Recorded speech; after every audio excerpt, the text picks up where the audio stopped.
Après, l'économie sociale et solidaire, ça répond aussi à des règles en fait, qui sont entrées dans une loi il y a une dizaine d'années. Cette loi, elle dit que des structures, des entreprises entrent dans le cadre de l'économie sociale et solidaire si elles respectent un certain nombre de principes. Et les principes, c'est faire de l'économique, hein, parce que quand on est une entreprise, nous on est associatif, mais on fonctionne comme une entreprise. Quand on est une entreprise, on a besoin de vivre, et pour vivre, il faut faire un peu d'argent, donc il y a de l'économie. Mais dans l'économie sociale et solidaire, il y a de la solidarité. Ça veut dire que au niveau des décisions qui sont prises dans la structure, dans l'entreprise, on dit qu'il y a un homme, une voix. C'est-à-dire qu'il n'y a pas un directeur ou un groupe de directeurs qui décide tout, et puis les autres qui travaillent sans avoir le droit de décider ou de dire ce qu'ils pensent. Dans une structure qui relève de l'économie sociale et solidaire, on dit que chaque personne a droit à une voix. Donc derrière, on vote, et puis c'est la majorité qui décide. Donc il n'y a pas de décisions qui sont imposées contre l'avis de la majorité. Ensuite, dans l'économie sociale et solidaire, l'argent n'est pas géré de la même manière que dans une autre structure, c'est-à-dire que tout ce qui est bénéfice, tout ce qui est gagné, doit être redistribué au profit de la structure. On ne distribue pas l'argent aux personnes qui sont propriétaires de la structure. C'est la structure elle-même qui utilise les bénéfices qu'elle fait, qui les réinvestit, qui par exemple achète des machines, achète d'autres locaux, améliore son environnement, mais ça ne sert pas à augmenter les salaires de machin ou de truc. Ça c'est pas autorisé dans le cadre de l'économie sociale et solidaire. Et la dernière chose aussi, c'est qu'il ne peut pas y avoir d'écart de salaire trop important entre celui qui est le moins bien payé et celui qui est le mieux payé. Bien sûr, il y a un écart de salaire, on ne va pas rêver non plus, on n'est pas dans un monde où tout est absolument uniforme, donc il y a des gens qui sont mieux payés que d'autres.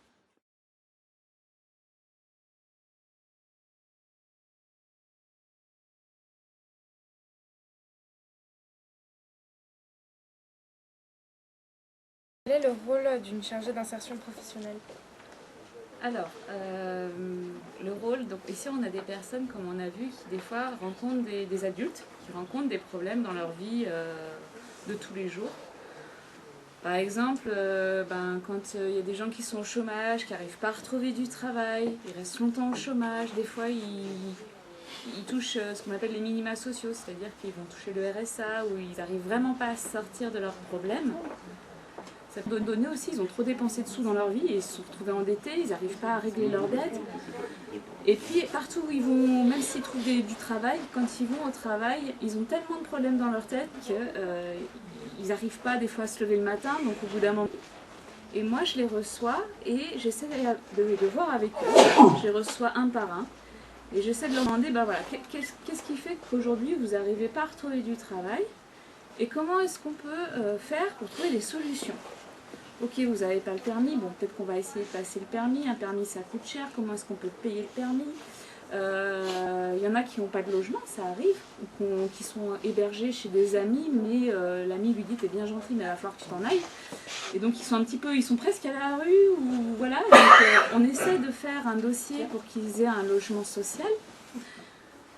S'ils sont endettés, s'ils ont dépensé trop d'argent et que la banque leur réclame de l'argent, on essaie de faire un dossier, ce qu'on appelle le dossier de surendettement. Enfin voilà, en tout cas, la chargée d'accompagnement, depuis le recrutement de la personne jusqu'à ce qu'elle parte d'ici, elle va avoir chaque personne, elle va essayer de trouver avec la personne des solutions à tous ses problèmes. Enfin, autant que possible. Après, on n'a pas toutes les solutions, mais en tout cas, on essaiera de régler la plus grosse partie des problèmes que les gens rencontrent.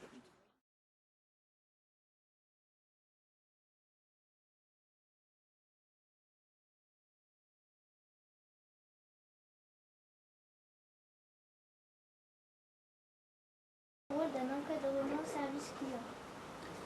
Alors, c'est en deux parties. Alors, la première partie, c'est ce qu'on appelle les chauffeurs-livreurs. Les livreurs, c'est quoi?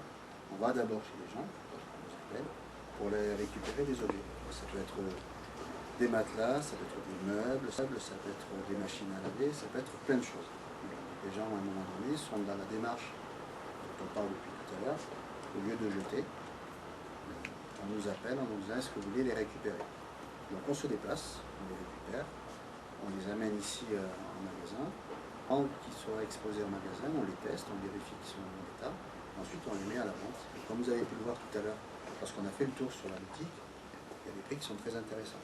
Donc ça rejoint un petit peu ce qui a été dit. Ça doit permettre à d'autres personnes qui en ont besoin de pouvoir s'équiper à des prix intéressants. C'est ça la démarche. Ça, c'est la première démarche. Et lorsqu'on va faire ce qu'on appelle des enlèvements, c'est-à-dire on enlève des petits objets, on communique aussi avec les gens, c'est-à-dire on échange, on explique ce qu'on fait. Et donc on est aussi dans ce qu'on dit depuis tout à l'heure, à expliquer aux clients ce que c'est que l'économie solidaire. Voilà. C'est un peu ça le rôle des chauffeurs livreurs. Essentiellement c'est ça, d'aller récupérer des marchandises, de les ramener ici, et même en deuxième partie, ce qu'on peut faire aussi, c'est lorsque les clients n'ont pas la possibilité de prendre leur meuble parce que c'est volumineux, un matelas, un grand buffet, pareil, même démarche, on fait la livraison de ces produits chez eux. Donc on a des clients qui nous appellent pour enlever des produits, et ces mêmes clients peuvent nous demander de leur livrer des produits qu'ils vont venir acheter chez nous. Ça c'est un peu la première partie de notre métier. Et ce qu'il y a d'intéressant aussi aujourd'hui, c'est qu'on fait donc des petits enlèvements, mais on fait aussi ce qu'on appelle des gros débarras. C'est-à-dire que les gens aujourd'hui nous font confiance, font appel à nous de plus en plus, et maintenant on arrive à débarrasser quasiment des maisons en entier.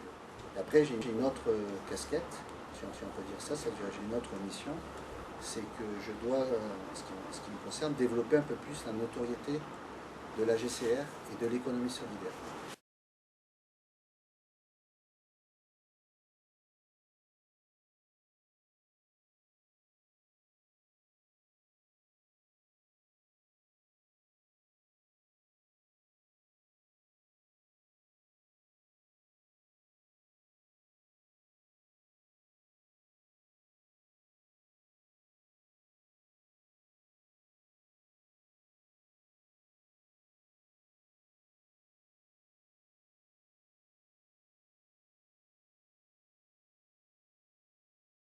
Les gens à l'atelier en bas, une personne valoriste et l'équipe de triiste.